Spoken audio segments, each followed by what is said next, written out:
The story's been told in novels, comic books, movies, and a TV series. Now the seemingly unstoppable TekWar world is coming to your PC. While the bulk of the game will be computer-generated, there will still be the familiar mission briefings from Walter Bascom, played by creator William Shatner. These scenes will incorporate digitized video of Shatner and will have all the futuristic luster that you've come to expect from the popular USA series, but you'd never know from the small studio they are being taped in. As with many multimedia projects, the set will be chroma keyed into the green background, which is only as big as it has to be. The crew are making last-minute preparations for the shoot before the star arrives. Time is not quite as much of a constraint in this setting as it would be on a movie set, since videotape is much cheaper than film and developing time doesn't have to be taken into account. But the crew is on a union pay scale, so no time is wasted. The lights are aligned, the cameras are white balanced, the teleprompter is cued, and sound levels are tested. And here comes Bill Shatner, all ready to add one more personal touch to his pet project.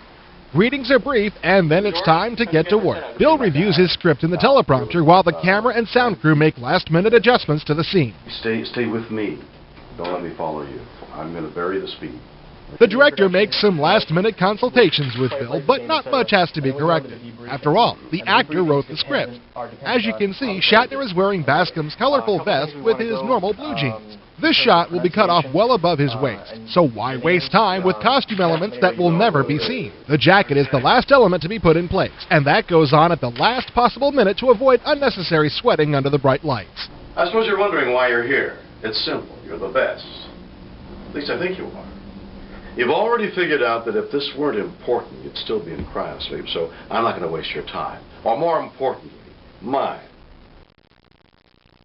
Last month, Miyoshi Nakahara and her family disappeared while sailing a 40-foot wind cruiser around the world and are believed lost.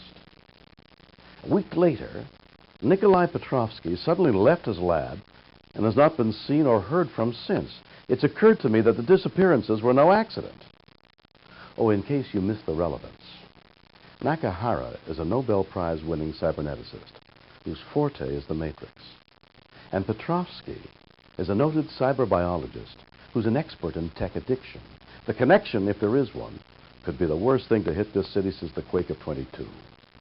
In addition to the initial briefings outlining the mission to the player, Bascom also reacts to how well the task is accomplished afterwards, so a series of reaction lines are also taped. Well, it looks like I was right about thawing you out. You got DeMarco. You managed to keep yourself from getting killed, and you kept the civilians out of the action as well.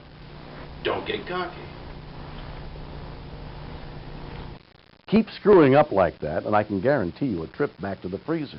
Can't you figure out that if you kill his goons, DeMarco's reinforcements will be even tougher? Keep the carnage to a minimum, or better yet, none at all. Great, guys. Thank you. It's been a pleasure. Come on. Everything goes smoothly and quickly, and in about an hour and a half, all of Bascom's dialogue is recorded. Just another day in the Silicon Valley. For more information about Capstone's TekWar, check out the preview and our interview with William Shatner in episode 16 of IE.